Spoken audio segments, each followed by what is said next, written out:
This video is designed to help you relax or fall asleep. Before we begin, if you're planning to drift off while watching this video, please take a moment to introduce yourself in the comments or simply say hello. Your comments truly make a difference.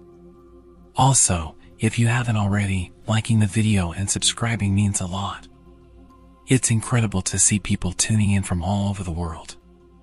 Your support for these videos has been amazing, and I'm really happy that they're helping so many people sleep.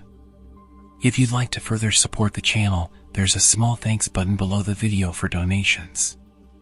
Every bit counts. Plus, there's an option to become a channel member with access to exclusive perks. Thank you once more. Get cozy, turn off the lights, get yourself a glass of water and make sure you lock the door. Remember to drop a hello in the comments. It's time to close your eyes. This happened about 20 years ago, and I don't think I will ever forget it. Back in those days, I was an apprentice hairdresser for one of the top 5 ranked stylists in Japan.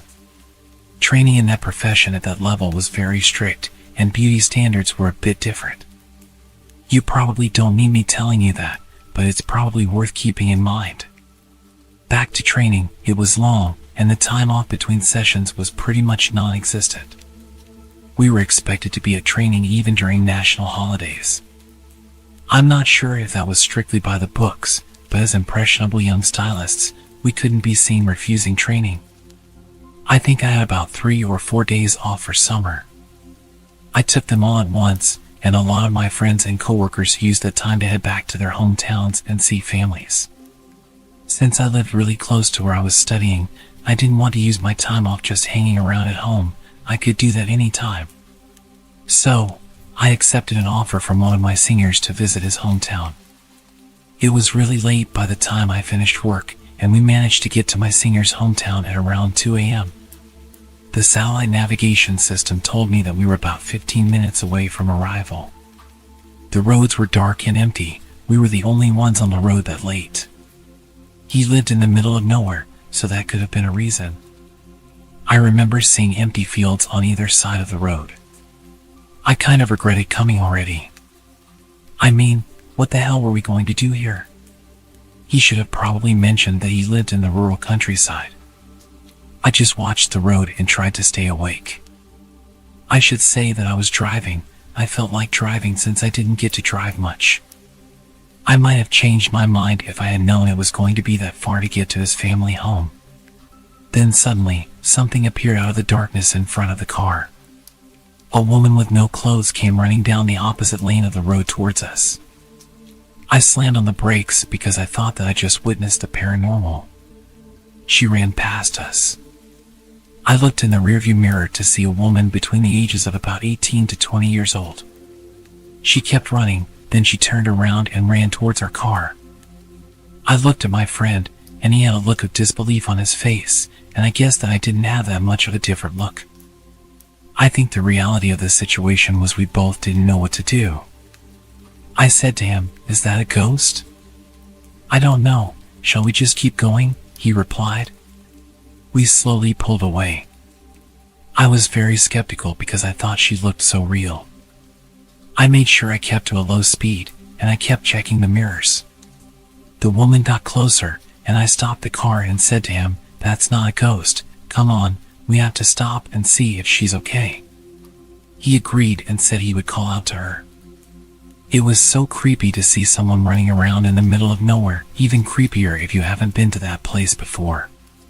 She kept on running past our car, so I tried to match her speed as my friend rolled down the window and tried to speak to her.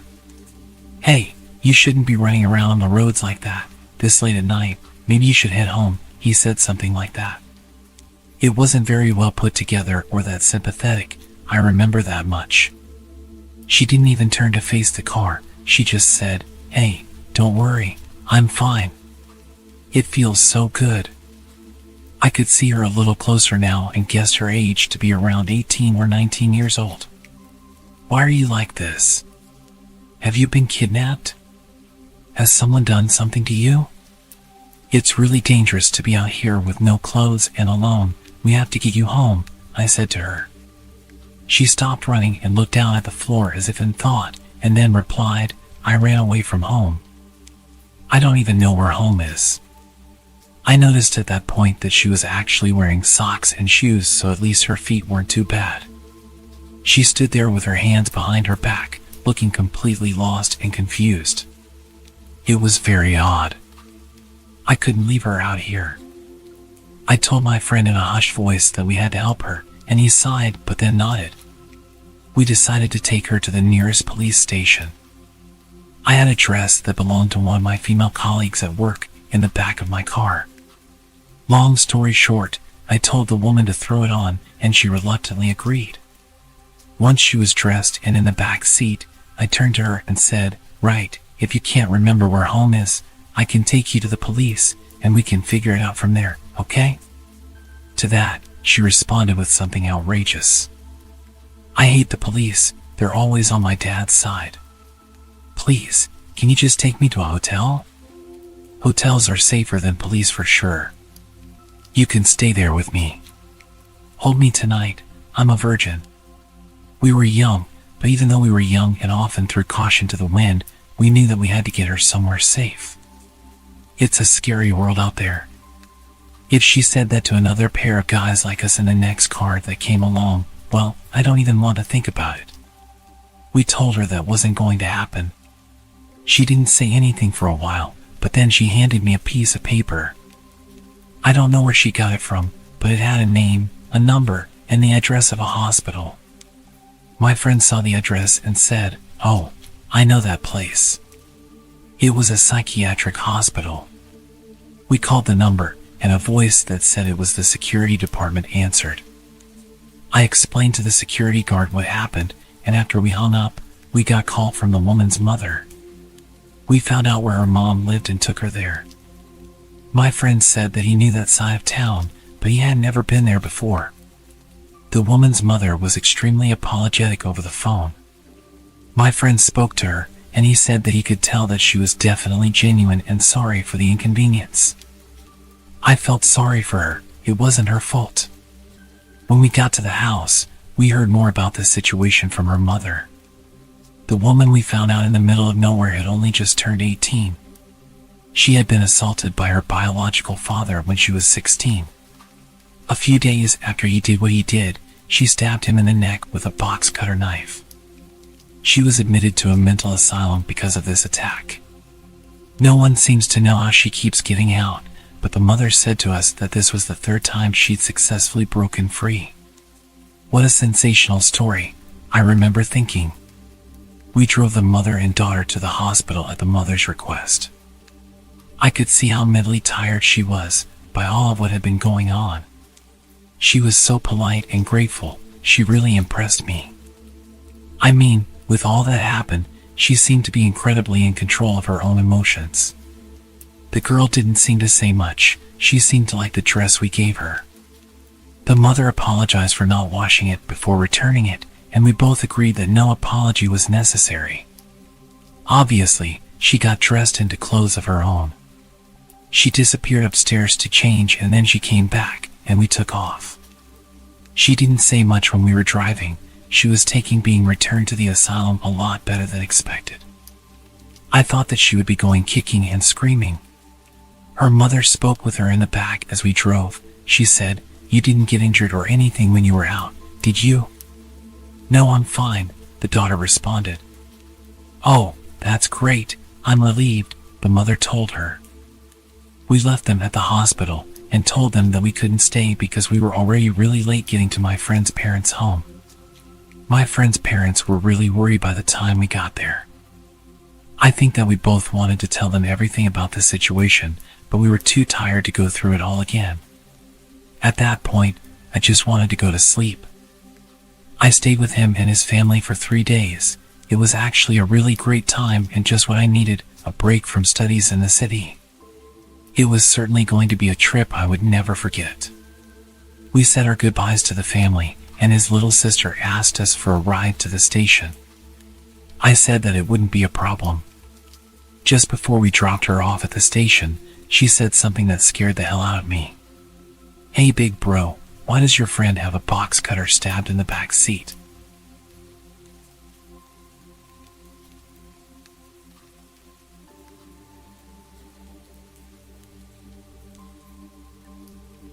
So, a quick backstory. I used to live in a very small town, predominantly safe for kids, with only some drug issues. My house was located in a small upscale part of the town. Most people who lived there were families. A small pond with lots of greenery in the neighborhood was about a 5-minute walk from my house. To get to the pond, you had to go down a grass hill. Neighborhood kids, including myself, would always go down to the pond for hours to catch frogs, skip rocks, and enjoy nature. Now, onto the story. On this particular day, it was raining and pretty cold, so there were no other kids at the pond. My best friend, her brother, who was 1 year older than us, and myself, decided to head down to the pond for a bit. After about half an hour, we saw a minivan pull up at the top of the hill. We thought nothing of it, assuming it was probably someone stopping at the neighborhood mailbox. A man, probably in his 60s, got out.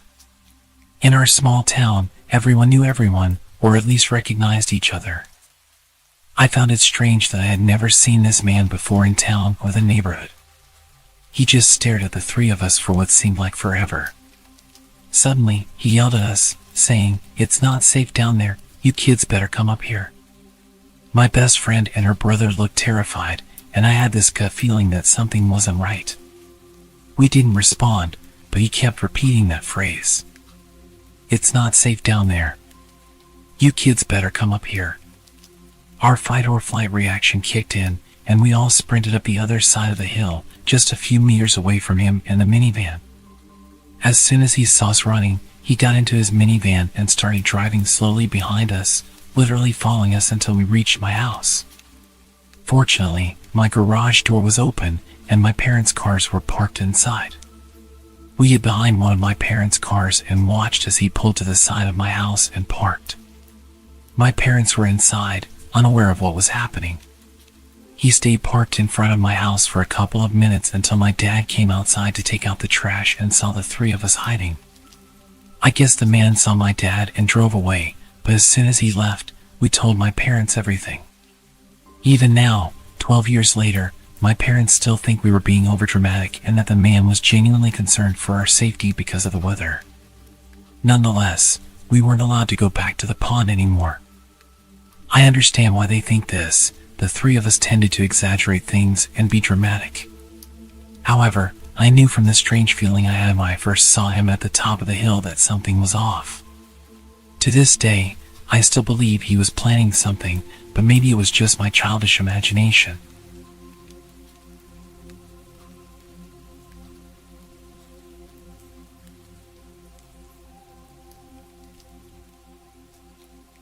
I used to work in a hole-in-the-wall gas station out in the sticks of North Carolina. I was freshly 18, had a new car, a rundown Chevy, but it got me from point A to point B, and was newly promoted to assistant manager, so I was working many late nights by myself. Truthfully, I loved working alone. My boss was super laid back, and his philosophy was, as long as the work gets done, do whatever you please. We even had a shotgun behind the counter, which he taught me to shoot on my first day there. So even though I would be there late, I always felt safe. On this particular night, it was extremely dead, so with my boss's permission, I closed the store early and hopped in my car. It was probably 11:30 to 12 a.m. at this point.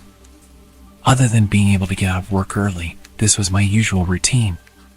Nothing seemed out of the ordinary. I texted my roommate to let her know I was getting home early. We always looked out for each other like that, lit up a cigarette, and then started on my way home. For those of you who don't know North Carolina very well, I'm going to provide a little bit of detail regarding the terrain. From where I worked at the gas station to where I lived, I had to drive down the back roads. These roads consisted of very dense woods on both sides. Sometimes, the woods would seem so thick that you really couldn't tell where you were, especially at night.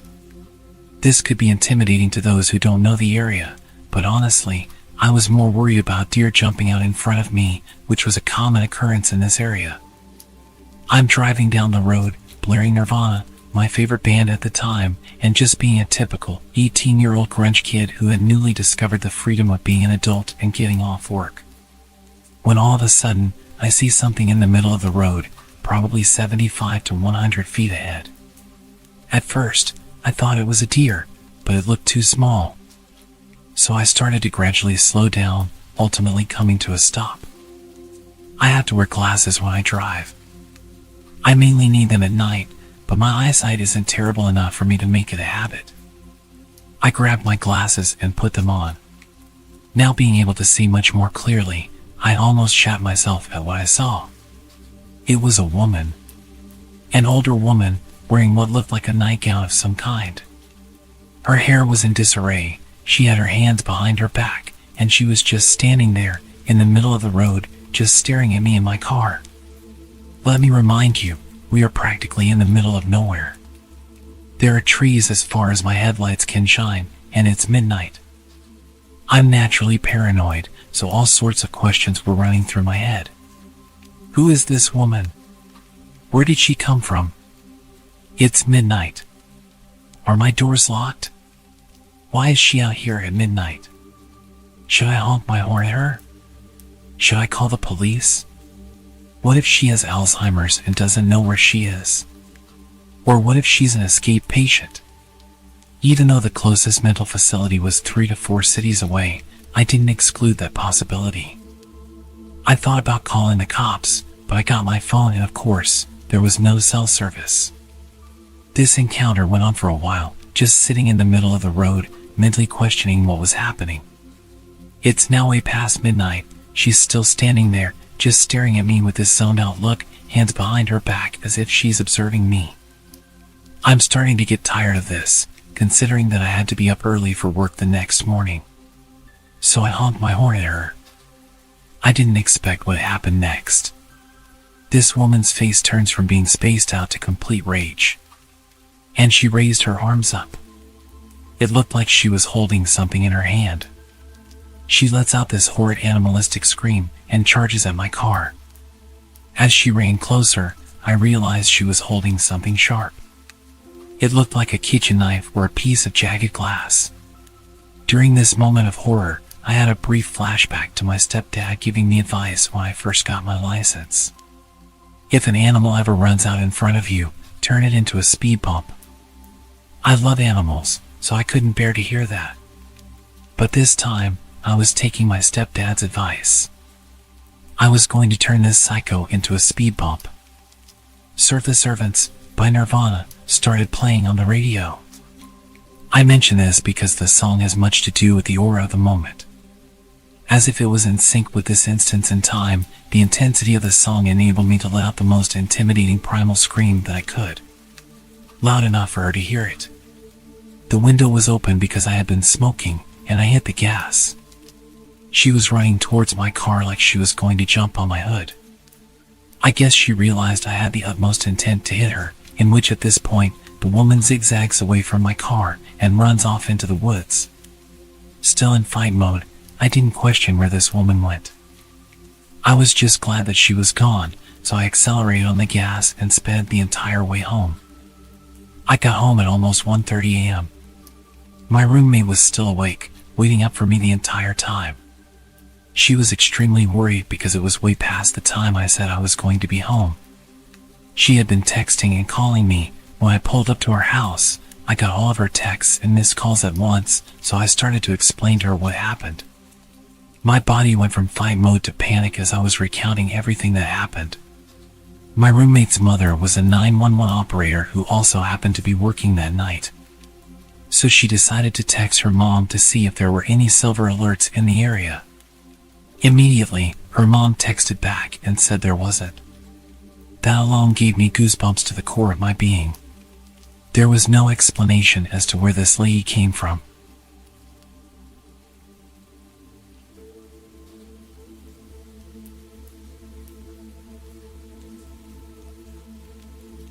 I used to work in a residential care facility, and for a number of years, I worked with a woman named Kajiri. She was generally okay to work with, but she could be intense. The sort of joking flirtation that often found its way into high-pressure environments was common throughout the whole team, but when she directed it at me, it didn't seem so jokey. It took me forever to realize because I usually didn't notice someone flirting with me until someone else pointed it out 6 months later. But when she started trying to give me jewelry and chocolate bouquets, I finally started to pick up on it. In between things being normal and actually maybe not really normal, there was a long escalation of text messages, comments that made me uncomfortable, personal space violations, dropping by my house uninvited, hanging around on my shift hours after hers had finished, unwanted touching, etc. As mentioned, I can be slow to catch on. Once I realized what was happening, I put as much distance between us as possible. I stopped answering calls and texts, locked down social media, spoke to other colleagues and had them running interference. A lot of interference, actually. At the time, it kind of became a joke, but looking back, it was all kinds of messed up. She even parked outside my house sometimes, and I'd sit in the back room with the light off so she'd think I wasn't home. After a couple of months of my disappearing woman act, she seemed to get the hint and backed right off. I was pleased. We all got on with our lives and lived happily ever after. Yeah, not quite. A few months after it died down, I heard through the grapevine that Kajiri seemed to have focused her attentions on another coworker, Linda. Linda and I had a close mutual friend, but didn't know each other well. I didn't think much other than good luck, you poor sucker. A few months later again, and I got a call out of the blue from a mutual friend.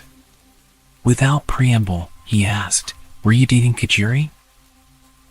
No, I don't swing that way." I was shocked.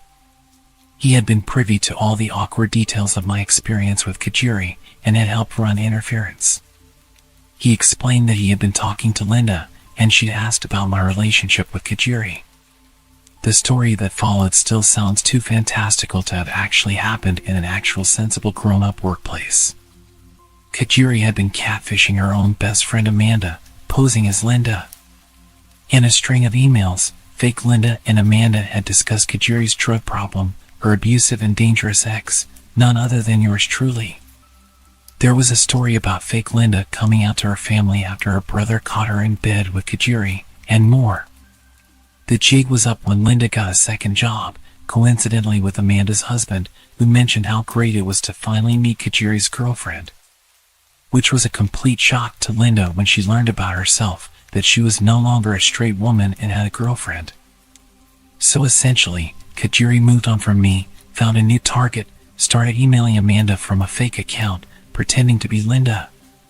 She told all these stories about being with Kajiri, about how I was an abusive ex, and how Linda was caught by her family being with a woman and all the drama that it caused. She made up a bunch of insane stories to justify her creepy obsessive fantasies and was telling them to Amanda and other people from a fake email to make it sound like the stories were from the fake girlfriend and Kajiri couldn't be accused of making it up. Here's some highlights of the stories Kajiri had been telling to Linda, her friends, and other coworkers I wasn't close to. She picked her audience very carefully. That Linda and I had physically fought at work over Kajiri. That I had an orgy in the staff office on a night shift with Kajiri and 2 male coworkers. That Kajiri and I had broken up after I cheated on her with another male coworker, not one of the orgy ones. I was really getting around apparently. That I would drug her against her will. That we had planned to have children using a sperm donor, but that I couldn't decide who would have the baby. This woman had been living out a full-on soap opera and using her coworkers and friends as characters. Linda and I reported her to management, and she was immediately suspended, pending investigation. She quit 2 days later.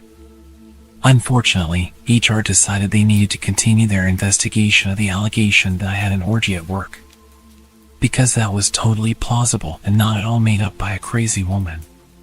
They put me through hell investigating this imaginary story about me and 2 men and another woman, even though the only men in our department are twice my age and happily married. It made me never want to trust HR again. I left that job a month later myself, and when I interviewed for my current job, she had interviewed half an hour before me, and they were looking to hire 2 people. She didn't get the job, but there have been 2 other openings since, and she applied for both of them. I'm terrified of meeting her again. It turned out she has a history of inpatient psych treatment for delusional behavior and was known to be obsessive about people she took a liking to. According to Facebook, her current girlfriend has a similar first name as me and shares more than a few physical similarities. She still knows where I live. So I'm pretty sure that the current situation is that she's still telling people that I'm her girlfriend, all while she's desperately applying for any job she can get at my new workplace.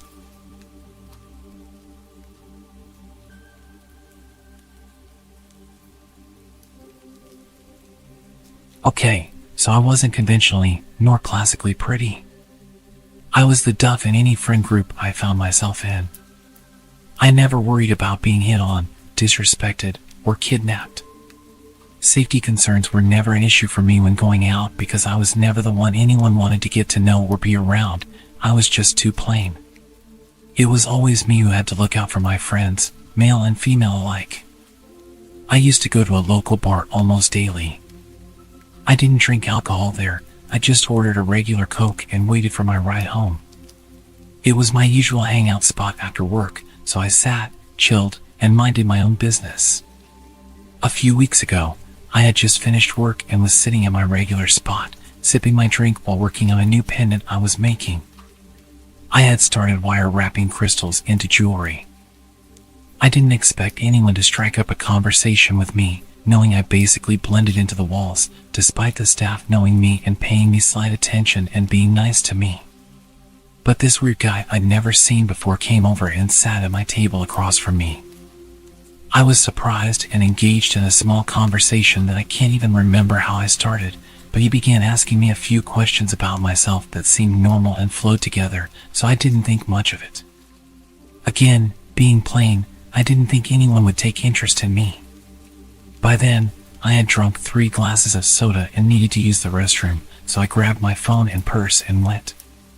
When I returned a few minutes later, I resumed working since none of my stuff had been touched. I called a waitress over, asked for a new drink, and she nodded. It had always been engraved in me that you never leave your drink unattended.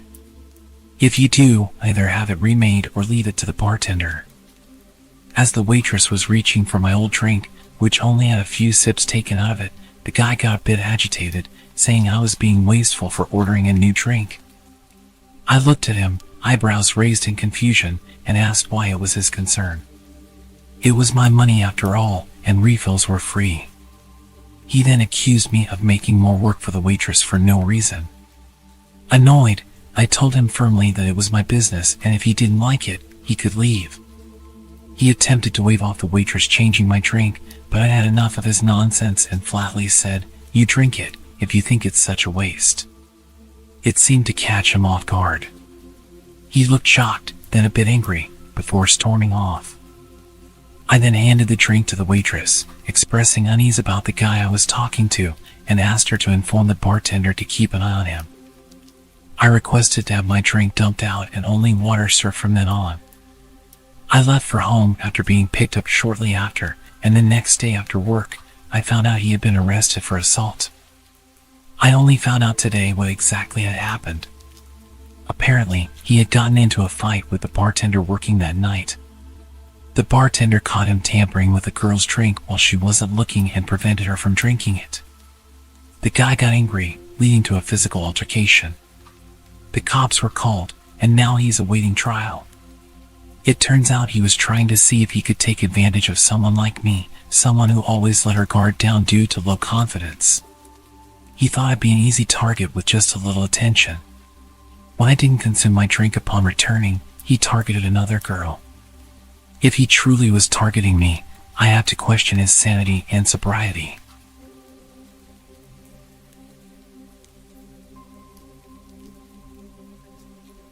This happened last year when I was 17, and it's something I will never forget. I was home alone one weekend while my parents were at a work convention out of state. I was upstairs in my room playing Rocket League with 2 of my friends, talking to them on my headset when I heard a thump from downstairs. This wasn't unusual because I have 2 cats who often make a lot of noise while wrestling with each other. So, I resumed my game while turning down the TV slightly to check if the noise persisted. About 2 minutes later, I heard another thump, followed by what sounded like a grunt. I told my friends about the thumps, and they urged me to check it out, so I did. I began my walk downstairs, thinking my cats were wrestling rougher than usual. But as I got halfway down the stairs, I froze. I could hear what sounded like men whispering to each other coming from the living room. Crouching down to get a small peek into the living room, I saw 3 large men covered in all black, walking around. I can't describe the feeling in my chest when I saw this. Slowly crawling up the stairs from my crouched position, in typical horror movie fashion, the very last step made a very loud creak. The entire house was silent now, and I knew they heard it. Thinking on my feet, I ran quietly to my room, threw on my headset, and told my friends to call the cops and send them to my house. They sounded confused and asked what was going on, but I just urged them to hurry and threw my headset on my bed. As I got to my door to close it, I heard 2 sets of footsteps coming up the stairs. I knew if I locked myself in my room, they would know where I was. So I closed my door and snuck over to my parents' room, purposely leaving the door open so they wouldn't think to check it. About 5 seconds later, I heard a pair of heavy boots hit the wooden upstairs floor, accompanied by another set of footsteps. They got louder as they came down the hall and stopped by my door. I heard pounding on my bedroom door, followed by a deep voice saying, "Open up," before I rammed this door down. I got chills hearing this. I made a break for my parents' bedroom window and slid it open quietly, but I must not have been quiet enough because I heard heavy boots go further down the hallway. As I was halfway through the window, a man came into view from the doorway and yelled as he ran towards me. At this point, I jumped out the window, and the man grabbed my ankles, trying to lift me back up. Luckily, I wiggled my feet enough to slip out of my shoes and onto the small roof above my back door. The man followed me out the window as the other man came to the window. I panicked and jumped off the roof, landing awkwardly on my left ankle. The commotion upstairs caused the third man, still downstairs, to spot me through the porch window and run outside to chase me down. I made it to the backyard gate, limping on one foot, before the man grabbed me and pulled me back into the yard. I tried to yell, but the man covered my mouth as the other 2 men climbed down from the window.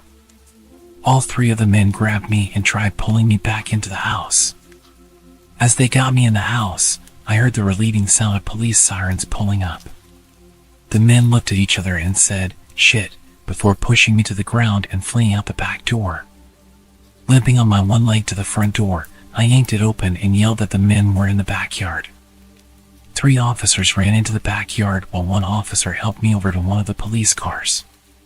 They only caught one of the men, while the other 2 escaped over the fence.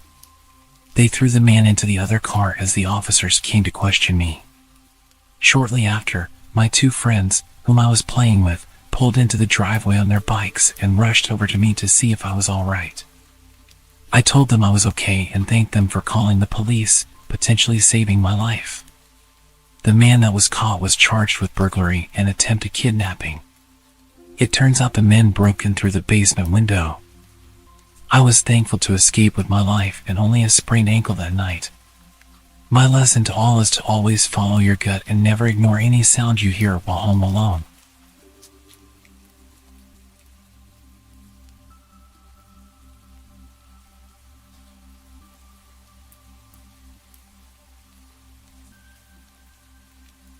My roommate was out of the house for the week, so I had the place to myself. It was spring break, so my college classes were out. I had no plans and really nothing I needed to do. On Monday, I was basically trapped inside due to a huge storm blowing through our city. This was common around this time of year, but it still always seemed worse every time. The trees looked like they were going to blow away, and the house would shake and creak nonstop. Knowing I wouldn't be able to sleep, I decided to just stay up. I turned on the Xbox and started up one of my video games and played for well over an hour, probably until 11 o'clock when the doorbell rang. I paused the game and got up, but then I remembered the fact there was a storm happening. Who would be outside right now? I went over to the front door and looked through the peephole, but nothing. I opened the door. The wind and rain hit me right away, but when I looked around, I didn't see anyone. I closed the door and thought maybe the wind had somehow rung the doorbell.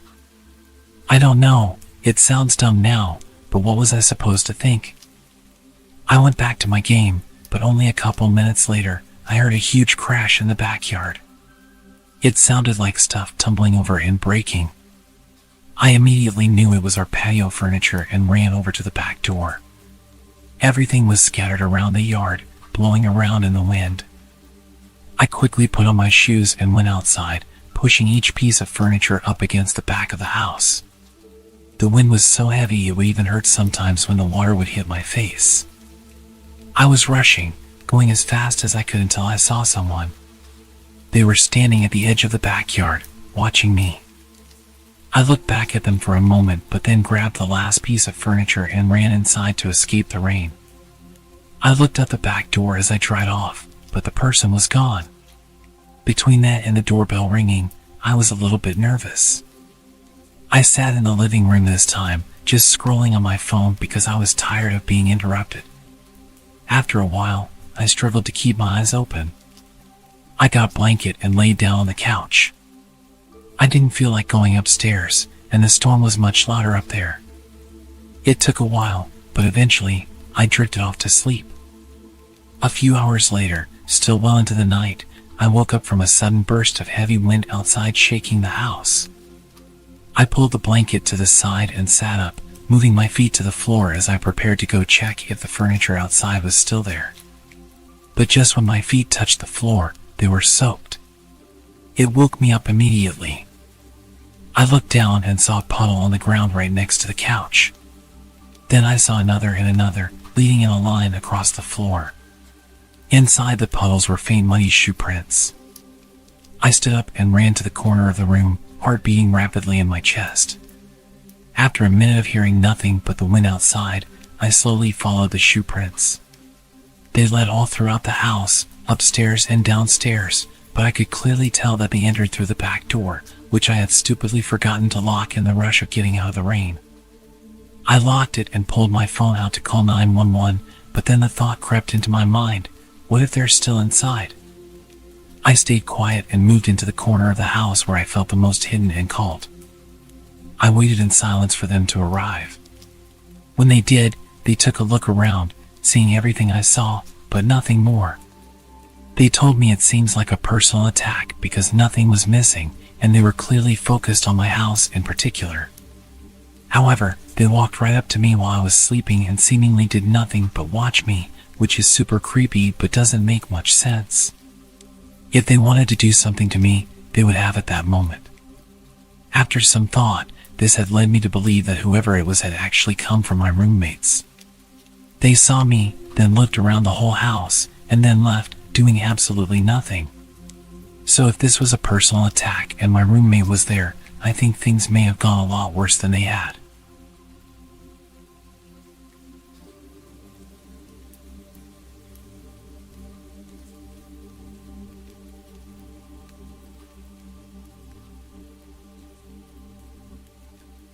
I want to share a story about the time my family's house got broken into. It was a really creepy experience. It happened one dark October evening while I was in high school. Back then, whenever I got home from school, I would go up to my room and lie on my bed and read some comics. On the day of the break-in, it was just me in the house. My family had gone shopping, so I shut myself in my room and lost myself in my books. It was great. I needed the toilet though, so I left my room, and that's when I noticed something strange. The smell of tobacco smoke. This was really weird since I don't smoke, and no one in my family does either. I'd never smelled this smell before in my house, so I went in search of the source of the smell. I began my search in my little sister's room as I noticed the door was slightly ajar. I pushed the door open and switched on the light, and in my little sister's room was a full-grown man. There was a stranger in our house. He was holding his shoes in one hand, and he was rummaging through my sister's drawers with his other hand. I guessed that he had taken off his shoes so that he could move around more quietly. My heart stopped, and my skin went as cold as ice. Somehow I managed to ask, "What are you doing in here?" Despite my fear, he started babbling, creating random excuses, none of which were plausible. It was really crazy. My heart was racing now, and I didn't know what to do, so I just grabbed him by the arm. I didn't want him to escape, and he didn't resist or complain. He kept silent. Luckily, my grandfather lived close by, so I led the intruder with me to his house. When we got there, my grandfather called the police. After some time, the police arrived, and they filled us in on the details. After they interviewed him, it turns out that the man lived in one of the apartments across the street that looked directly into our house. Things got really creepy when he told the police that he'd been in our home several times. He said he liked to break in even when there were people in the house. Despite the police interview, the man broke down and confessed. He said the main purpose of his repeated trespassing was the fact that he was drawn to my sister. He had some sort of obsession with her. He told the police that the day I apprehended him, he was looking for some of her underwear to take back to his apartment. He said that the only reason he picked my sister was due to the simple fact that she was his type. He confessed to entering other people's homes too, anyone who was his type. He said that the only reason he went unnoticed by the occupants was that he was very careful not to disturb anything or steal a thing. No one knew he was coming or going. It seemed that this guy had an understanding of our family's movements, our schedules, that kind of thing. It was clear that he'd been watching our house and our family for a long time. He knew how to get in easily, must have searched for a weak point of entry. He had done this many times without being caught, and my guess was that he began to get careless, which was how I was able to catch him. I only caught him due to the cigarette smell. I can't tell you how horrifying it is to find someone standing in a dark room in your house when you're at that age. I literally have no words for how frightened I was. Of course, we threw away all of my sister's underwear. We decided to get her new clothes. I mean, how could she feel comfortable wearing anything that man had touched? I think my sister has suffered mentally with this, and it's a thing I don't speak to her about. I'm just glad I caught him. Who knows what else he might have tried doing? Maybe stealing the clothes was just the beginning. I don't want to think about it.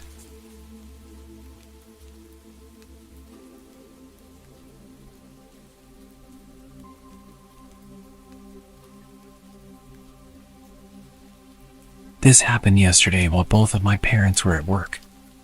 For context, my dad's a mailman and my mom is an RV saleswoman. They're always on their feet, so neither can pick up their phone very quickly. I do have an older brother, but he's at college 2 hours away, so he doesn't matter in this story. I was sitting in the living room with my dog when I heard people talking in the hallway.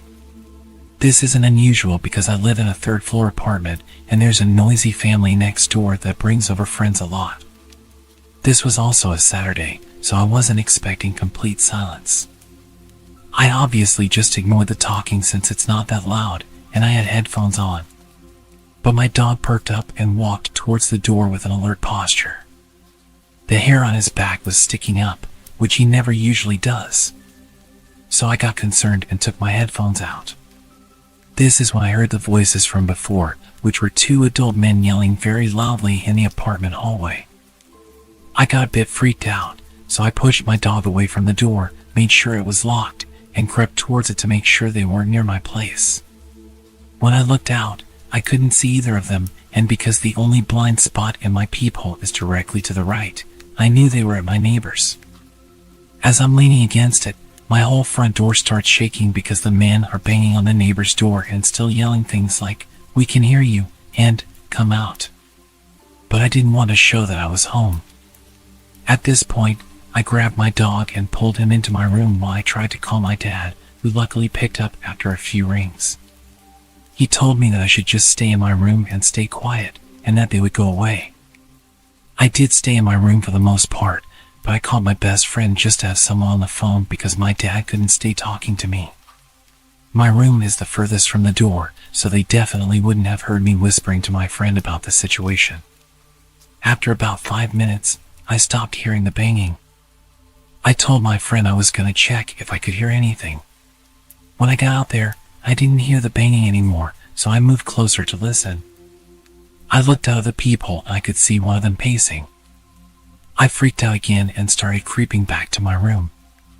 That's when I heard one of them say, "Maybe we got the wrong house." This threw me into a full-blown panic attack. Since my identical apartment door is 5 feet away from my neighbors and all the others are down a hallway, if they didn't even know the exact number and they obviously weren't scared to bang on an apartment door so aggressively, they would probably come to my door. So, again, I pulled my dog into my brother's room since it had a lock, and I camped in there. I waited for about 10 minutes before I heard the banging calm down again. I couldn't hear any talking from my position. I was texting my friend, who also lived in the complex, about what was happening. That's when the banging started again, but this time they moved to my door. They went through the same routine, but they were much more aggressive. I could hear them slamming, kicking, and hitting my door, all while yelling for some guy to come out.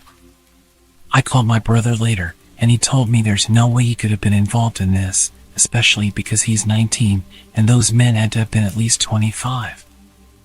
I called my dad again, and in his panic, he told me to go out of the room and tell them there's no guys in the apartment, that I'm just a girl. But I just told him I'm gonna call the cops.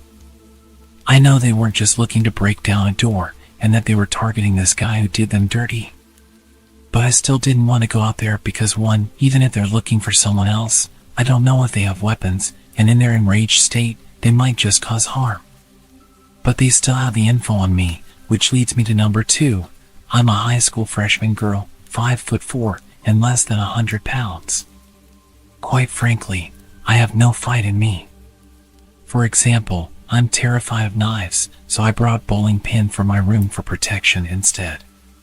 Plus, I was in the middle of a panic attack. I stood no chance against 2 adult men at my door, so letting them know I'm a teen girl home alone isn't the best idea. I sat next to my locked bedroom door with my dog as I called the cops. I tried to keep him quiet this whole time, but I didn't want to be suspicious during this situation. I made sure not to talk to my friend while I was out of the room to keep quiet and tiptoe everywhere so they didn't know anyone was home besides the dog. I'm pretty sure they didn't know anyone was home, even though they said, "We know you're in there," during their yells. Because earlier, they were unsure if they even had the right place. I was on the phone with the cops for a few minutes before I heard light knocking at my door, making me realize I wasn't so much in shock that I didn't even know the banging had stopped. The operator said it was the cops, so I ended the call and answered the door. The officers told me the guys took off just before they got there, and they asked me a few questions about male family members and if they could have any correlation with this.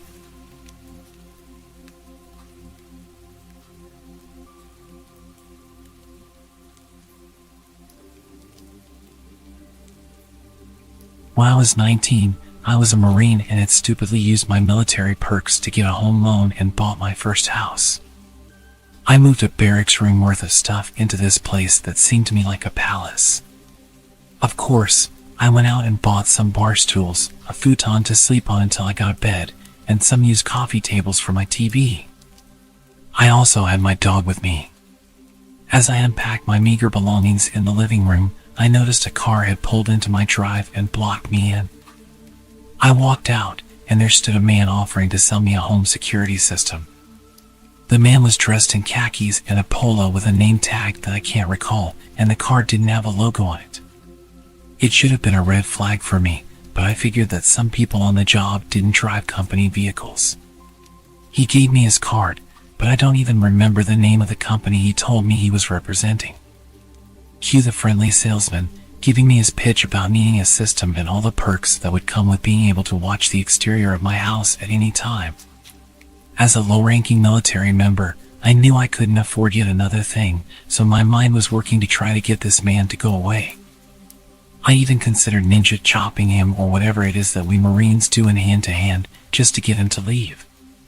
But I'm a sort of passive person. I'm too nice. Nah, let's call it polite. I won't be rude to someone doing their job. I've been in customer service. I can relate. I tried politely declining his offer after he had tried to show me some stuff on his iPad, but you know how persistent these types are. I'll admit to my own stupidity when answering his questions, like giving out too much information. Do you live alone? No, I live here with my wife and our 3 large dogs. At least I had it in the large part. Her and her dogs hadn't actually moved in yet, and hers were just fat, though they were more vicious than my own good boy. But 2 women living together probably seemed like easier targets. I also mentioned being a Marine when he asked. He seemed a bit shocked, but wouldn't be deterred. What kind of security system do you have? My dogs and me. Not the best answer I could have given. I wasn't exactly intimidating. I mean, I would be terrifying if I had a gun or something. I've been using them all my life, and I've never missed a target, alive or inanimate. If you would invite me in, I can show you the best places to set up cameras, he mentioned more than a few times. Each time made me more and more creeped out, thinking that he was wanting to potentially rob me, not that there was much to take. Despite being a victim of assault in the past, all I could consider was a possible burglary and made sure we stayed away from my house while we talked. We were outside for about 15 minutes total, me spending most of that time trying to politely get away from him and retreat inside. I was losing my mind with the social niceties and just walked away, leaving him standing alone in my front yard. I walked into my house and locked the door. He got into his car and left. I thought nothing more of it. After some unpacking, I couldn't do much. I had nowhere to put most of it. I ate some junk food and put together the futon. I got it all decked out with my fluffiest blankets, made sure the doors and windows were locked, and went to lay down in the living room. Looking back, I'm not sure why I didn't put it in a bedroom. They all have blinds, and the rooms take a bit of getting to. Perhaps I wanted to be near an exit. For some context, my back door is a double glass pane door. At the time, I didn't have curtains on it, but I did have blinds on the kitchen window. My kitchen, living room, and dining room were all connected, but there's a wall in the living room that I strategically situated my futon against so it couldn't be seen by the back doors or the front door window. Call me paranoid. I had been laying down for a few hours, and at about 11, my dog got off the futon and went to the back doors. My dog is large and looks like a Rottweiler, but he's never hurt anything in his life. He'll greet strangers at the door with a tail wag and hardly barks. He stood back there for a bit and whined a few times. I ignored him, it was probably a squirrel. But then he started growling, a sound that I'll never forget. It sent terror straight through me as I sat alone in the dark. I had only ever felt that fear once, when a mountain lion screamed, and I realized I was powerless against nature. The point is, these sounds are designed to scare you. And it petrified me. I was frozen and wanted to whip out, to hide, to call the cops, but I realized if someone was out there, they'd for sure see my phone light and know where I was. So while my dog stayed stationed at the back door, I talked myself up just enough to move off the couch and investigate, still scared out of my mind. I slunk to the kitchen and grabbed a kitchen knife, one of the only utensils I had, and crept to the kitchen window. I was squatting amongst the cabinets so that I couldn't be seen from any windows, trying to gear up to peel back the blinds. My brain was telling me irrational things, horror stories that I had read come to life. To be real, I was ready to punk out. I'm not a brave person. I was in communications for God's sake. Pretty far from any life-threatening situation, while not one that involves people at my house. In the one space that I should consider safe. My hideout, my protection from anything outside wanting in. I've always been afraid of home invasion. It stems from an incident when I was younger that isn't really worth mentioning further. Point is, if someone dares enter my safe place, it's not safe anymore. I thought I couldn't get more scared in that moment, but then I saw a male figure in my backyard, and my heart jumped out of my chest.